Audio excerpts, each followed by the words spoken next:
Every morning at 8 o'clock, the same thing happens on his street. Cars pull out of driveways, garage doors close behind them, neighbors head to jobs, to meetings, to the version of a Tuesday that most people never question, the version that has repeated itself for so many years it stopped feeling like a choice a long time ago. He doesn't leave. He makes coffee. He walks his kids to school. 3 blocks, no rush, no glance at a watch, no mental countdown to a meeting waiting on the other end of the walk. Some mornings, he's at the gym by 9, moving at his own pace instead of squeezing a workout into a lunch break. Some afternoons, he's reading on his porch while everyone else on the street is still answering emails, still refreshing an inbox that never actually empties. At first glance, you wouldn't notice anything unusual about him. He doesn't drive anything flashy. There's no yacht in the driveway, no 5-star vacations flooding a social media feed, no obvious sign that says this person has more money than you. If anything, his life looks quieter than most of his neighbors, smaller, slower, almost deliberately unremarkable. And that's exactly what makes people uncomfortable, because somewhere along the way, someone put the pieces together. He hasn't had a traditional job in years. He's 40 years old, and nobody, not his neighbors, not his old co-workers, not even some of his closest friends, actually knows where his money comes from. So the assumptions start, the way they always do when something doesn't fit the pattern people expect. Maybe there's an inheritance nobody talks about. Maybe he got lucky on one stock, one bet, one thing that will never happen twice. Maybe there's something hidden, something that doesn't add up, something he's simply not saying out loud. Here's the truth. None of that happened. At 40 years old, he simply stopped depending on a paycheck. Not because he inherited anything, not because he got lucky, because of a decision he made a decade earlier. One so unremarkable at the time that even he didn't realize what it would eventually become.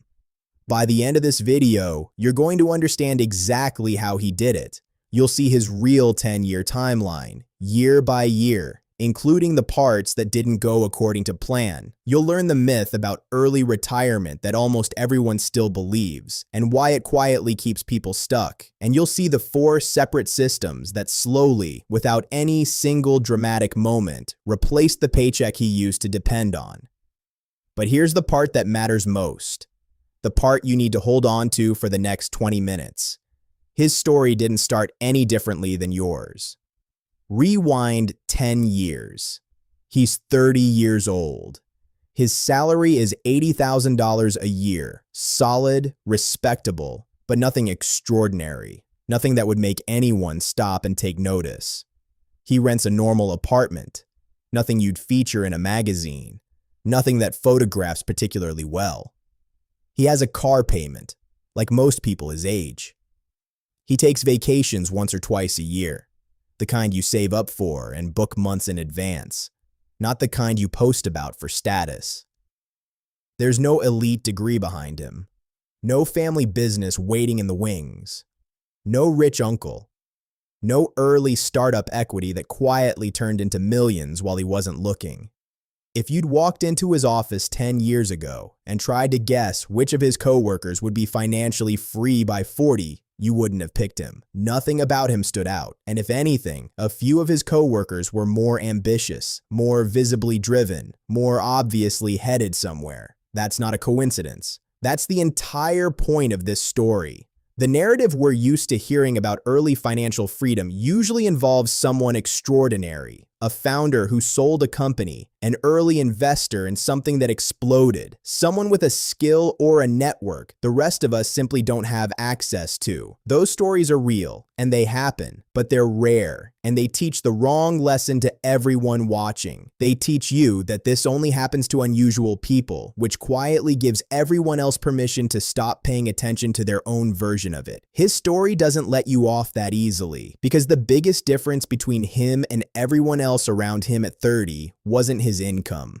It was something much smaller, much less dramatic, and much easier to overlook entirely. What he did with his first extra dollar. Most people, the moment their income goes up even slightly, immediately find a use for it. A slightly bigger apartment, a newer car, a few more nice dinners out, a few more small upgrades that each feel completely reasonable on their own. Nothing extravagant, nothing that looks like a mistake in the moment. It's just natural. It's just what a raise is supposedly for. He didn't do that. Not out of some extreme discipline or a personality built differently than everyone else's. Just a decision, made early, to treat any extra income as something to be redirected rather than something to be spent immediately. Before we go any further, we need to deal with the assumption most people are quietly making right now, watching this. Most people believe early retirement requires an enormous salary, $200,000 a year, $300,000, some number completely disconnected from their own paycheck, which conveniently gives them a reason to stop paying attention because it doesn't apply to their situation. Here's what actually mattered in his case. It wasn't how much he made, it was how much of it he kept. Two people can earn the exact same $80,000 a year and end up in completely different financial universes a decade later, based almost entirely on one variable: the size of the gap between what comes in and what goes back out. A bigger salary that gets spent entirely still leaves you exactly where you started, just surrounded by nicer things while you're there, no closer to any kind of freedom than the day the raise arrived. A smaller, protected gap, given somewhere consistent to grow for years without interruption, becomes something else entirely over time. Something that starts working independently of how many hours anyone puts in at a desk.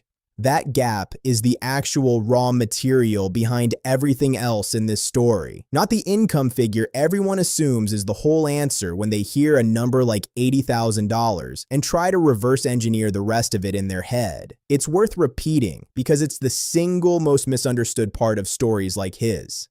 The salary was never the variable that mattered most. Plenty of people earn far more than $80,000 a year and still find themselves with nothing left over at the end of each month. Not because they're careless, but because their spending simply expanded to match whatever came in, quietly, without ever feeling like a decision at all. So what was the actual decision? It wasn't dramatic. There was no single afternoon where he sat down, had an epiphany, and rewired his entire financial life in one sitting. If you're looking for a cinematic turning point, you won't find one here, and that's actually important, because it means you're not waiting for some moment of inspiration that hasn't arrived for you yet either. What he did was simpler and much less exciting than any of that. He let his income slowly increase over the years, through raises, through small career moves, through the normal progression most people experience without thinking twice about it, and he kept his spending almost completely flat. Not frozen out of deprivation, not a life stripped of everything enjoyable, just steady, while his income crept upward year after year in the background. The gap between those two lines, the slowly rising income and the flat spending, became the only number that actually mattered in this entire story. And if there's one framework worth holding on to for the rest of this video, it's this. Wealth is built in two phases. First, you create the gap. Then, you give the gap enough time to compound. Everything that happens for the rest of this timeline is really just those two phases, repeated patiently for a decade. Years 1 through 3 were the least exciting chapter of the entire story, and also, quietly, the one that decided everything else that came after it. The first engine was simple, turning salary into capital, a fixed percentage of every paycheck, moved automatically before he ever had the chance to spend it on something else. Not a willpower exercise repeated every single month, a decision made exactly once, at the very beginning, and then left completely alone. The second engine layered on top of it.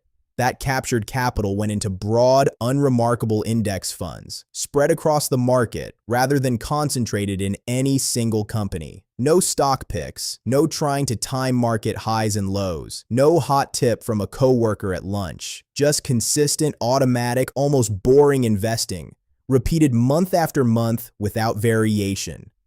For 3 full years, nothing about his life visibly changed.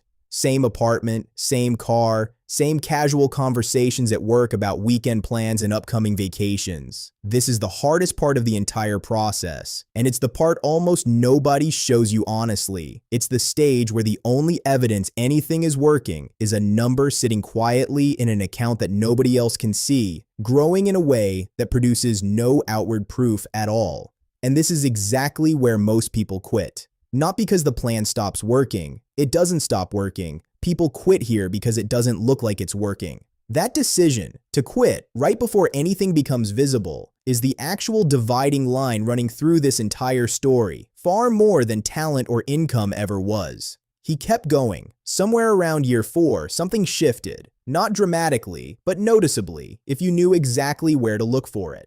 The second engine, the index fund investing, started to do something on its own.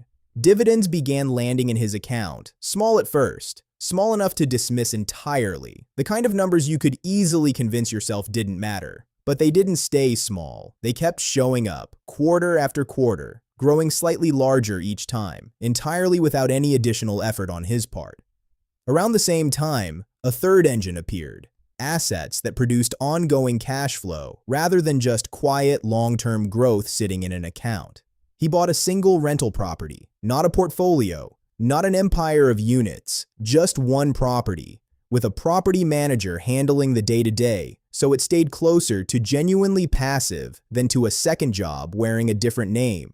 But this stretch wasn't smooth, and it's worth being completely honest about that part, because most stories like this one leave it out entirely. The market dropped hard in year 5, a real, uncomfortable drop, and for a few months his portfolio was worth noticeably less on paper than what he had actually put into it.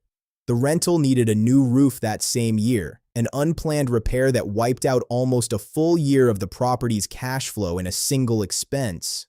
There were months during this stretch where the numbers genuinely moved backward instead of forward, where opening the account felt discouraging instead of motivating. This was the exact moment most people would have questioned the entire plan, maybe pulled the investments out at a loss to stop the bleeding, maybe sold the property out of frustration, maybe decided quietly that the whole approach simply didn't work the way it was supposed to. He didn't do any of that. He kept the automatic investing running exactly as it was, untouched, covered the roof repair out of the same cash reserve that had been building quietly since year 1 for exactly this kind of situation, and let the dip pass on its own timeline instead of forcing a decision out of panic. It passed. By year 6, the portfolio had not only recovered, it had grown past where it would have been without the drop at all, simply because he kept buying consistently through the downturn instead of stepping away from it. That's the part most videos about early financial freedom leave out entirely. The plan wasn't perfect, and it was never supposed to be. It just had to survive being imperfect long enough to keep working. By year 7, a fourth engine entered the picture, turning skills into standalone opportunity that didn't depend on a job title at all. Years earlier, almost as a side project with no real expectations attached to it, he'd built something, a small digital resource that took real concentrated effort once to create and then kept working long after that initial effort had ended. It wasn't an overnight hit by any measure. It grew slowly, the way most real things actually do, quarter after quarter, with almost no attention from him along the way. But by year 7, it had become a genuine income stream, one that required very little ongoing maintenance to keep producing month after month. This is the point where the entire shape of his financial life started to look fundamentally different from someone relying on a single paycheck to hold everything up. A job gives you exactly one income source, and if that source disappears, everything built on top of it disappears along with it. What he had built by year 7 was something else entirely: options, redundancy, a structure that didn't collapse if any single piece of it failed. It's worth noticing what didn't change during any of this, because the absence of change is really the whole story. He didn't switch jobs to chase a bigger salary. He didn't take on a second job to speed things up. He didn't gamble on some concentrated bet in the hope of getting to the finish line faster. The 4 engines were built slowly, one after another, largely with money that had already been earned through completely ordinary work, redirected instead of spent. There was no shortcut hiding anywhere in this story, and that's precisely why it's repeatable in a way that a lucky break never could be for anyone watching it happen. By year 10, here's what the full picture actually looked like, in real numbers, not vague approximations of success. The $80,000 salary was still technically there, still arriving the same way it always had, but it had quietly become the smallest line on the page compared to everything else running alongside it. The investment portfolio, after a full decade of consistent contributions and steady compounding, including that difficult dip in year 5 that could easily have derailed everything, had grown to somewhere between $350,000 and $500,000, depending on the exact stretch of market performance along the way. The rental property, after that rough early stretch with the roof and the lost year of cash flow, was now producing roughly $800 a month in steady, dependable income. The digital product built years earlier, with no guarantee it would ever amount to much, had settled into around $1,000 a month, almost entirely passive at this point, requiring only occasional updates rather than ongoing work. And the dividends, once small enough to ignore completely, had grown into close to $500 a month arriving on their own, without any additional decision required from him. Individually, none of these 4 numbers were extraordinary on their own. None of them alone would have replaced his salary. Combined, after 10 years of protecting the gap and surviving the specific moments when the entire plan looked like it might be broken, they had become enough to make the original paycheck genuinely optional for the first time in his adult life. That's the exact moment depending on a paycheck, stopped being a distant, abstract idea and became a plain description of his actual, ordinary life. But here's the part. Most videos about early financial freedom skip entirely because it doesn't make for a particularly satisfying highlight reel or a clean ending. Not everyone in his life understood what had actually happened, even after it happened. Some old friends and former co-workers still quietly assume that he must be working some job they simply don't know about because the alternative doesn't fit their existing model of how money and careers are supposed to work together. It's easier for some people to imagine a hidden explanation than to accept that the real one is this boring and this gradual. His own sense of identity shifted in ways he didn't fully anticipate going into any of this. For years, "What do you do?" had a simple, socially comfortable answer. Something to offer immediately at a dinner or a gathering without a second thought. Now it doesn't. And that question, asked casually and without any bad intention, became harder to answer than it ever was when he had a job title sitting ready to offer instead.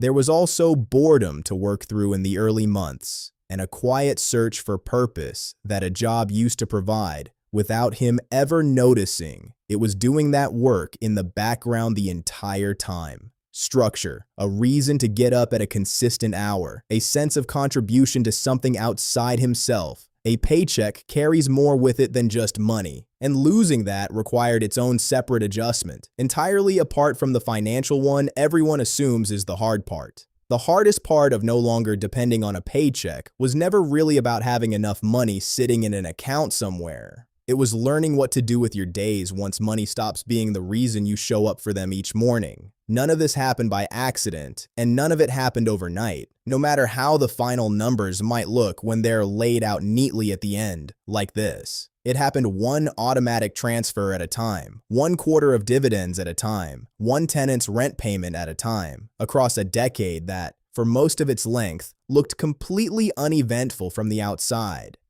If you had filmed his life during any single random week across those 10 years, you likely wouldn't have found a single moment worth putting in a highlight reel. And that's exactly the point worth remembering long after this video ends. The transformation wasn't a moment. It was a direction, held steadily, for long enough that the results eventually became impossible to ignore. First to him, and much later, to everyone else around him who had spent the same decade wondering what he was doing differently without ever quite asking him directly. And if you're the kind of person who's tempted to close this video and immediately go looking for the exact fund he used, or the exact digital product, or the precise numbers to copy, that's the wrong takeaway to walk away with. The specific vehicles matter far less than the discipline underneath them.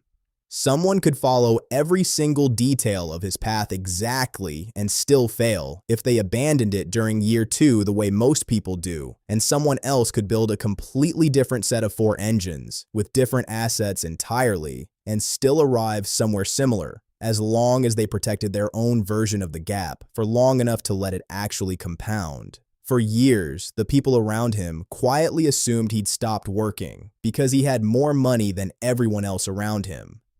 That assumption has the order backwards, and it's worth sitting with exactly why.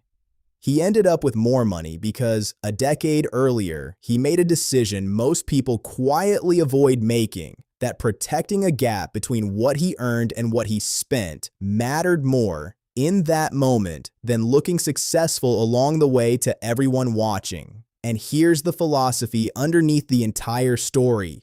The one sentence that quietly explains everything that came before it. The goal was never to become rich enough that he never had to work again. The goal was to become wealthy enough that working became a choice instead of an obligation. 2 people can hold the exact same job, the exact same $80,000 salary, right now, today, reading or watching this. 10 years from now, they can be standing in completely different places. Not because one of them got lucky and the other didn't, and not because one of them was smarter or more talented than the other one, but because one of them protected the gap through the invisible years when nothing seemed to be happening, and through the 1 year, it genuinely looked like the whole plan was falling apart, while the other one didn't. So here's the real question. This entire story has actually been building toward the whole time. What's your number? The actual gap you'd need to protect, starting from exactly where you are right now, to end up somewhere different 10 years from today.